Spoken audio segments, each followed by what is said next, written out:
Iran কি পারমাণবিক অস্ত্র ছাড়া টিকে থাকতে পারবে? এই প্রশ্নের জবাব খুঁজতে যেতে হবে কিছুটা পেছনে।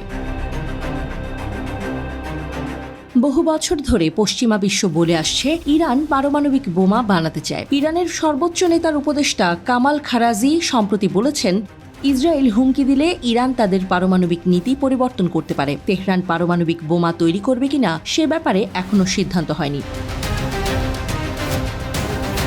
ইরানের সর্বোচ্চ নেতা আয়াতুল্লাহ খামেনি 1990-এর দশকের শেষের দিকে একটি ধর্মীয় ডিক্রি জারি করেছিলেন, যা পারমাণবিক অস্ত্র নিষিদ্ধ করে। তিনি 20 বছর পরে এটি পুনর্ব্যক্ত করেছেন। খামেনি বলেছেন, পারমাণবিক অস্ত্র তৈরি করা এবং ব্যবহার করা ইসলামী আইনে নিষিদ্ধ। তা সত্ত্বেও ইরানের রাজনীতিবিদরা ইঙ্গিত দিয়েছেন যে পারমাণবিক অস্ত্র থাকা নিরাপত্তার জন্য ভালো হতে পারে।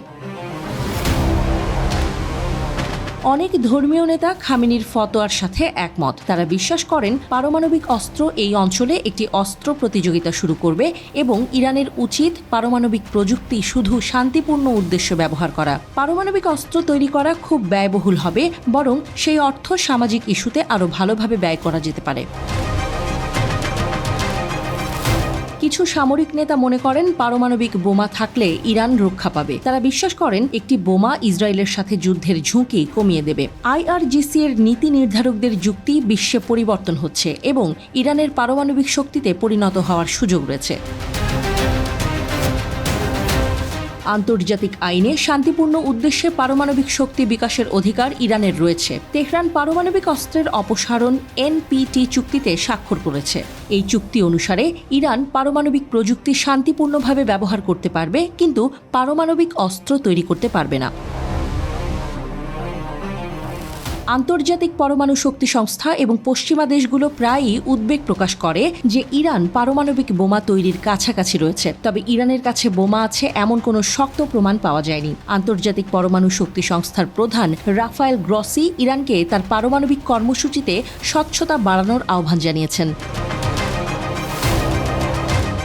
ইরানের রাজনৈতিক দলগুলো সাধারণত joint comprehensive plan of action JCPOA সমর্থন করে, যা ইরান পারমাণবিক চুক্তি নামেও পরিচিত। তারা নিশ্চিত করতে চায় যে চুক্তিটি ইরানের অধিকার ও স্বার্থের ক্ষতি না করে। 2018 সালে তৎকালীন মার্কিন প্রেসিডেন্ট ডোনাল্ড ট্রাম্প পারমাণবিক চুক্তি প্রত্যাহার করেন। বাইডেন প্রশাসন চুক্তিটি পুনরুজ্জীবিত করার চেষ্টা করেছিল, কিন্তু সফল হয়নি। মার্কিন নির্বাচন সামনে আসছে। তেহরান মার্কিন নীতির ভবিষ্যৎ পরিবর্তনের বিষয়ে সতর্ক। ইরান আন্তর্জাতিক প্রত্যাশার সাথে নিরাপত্তার প্রয়োজনে ভারসাম্য বজায় রাখার চেষ্টা করছে। হামাস ও ইসরায়েলের মধ্যে সংঘর্ষ ইরানের নিরাপত্তা উদ্বেগকে বাড়িয়ে দিয়েছে। ট্রাম্প আবার মার্কিন প্রেসিডেন্ট হলে বড় ধরনের যুদ্ধ শুরু হতে পারে বলে আশঙ্কা করছে ইরান।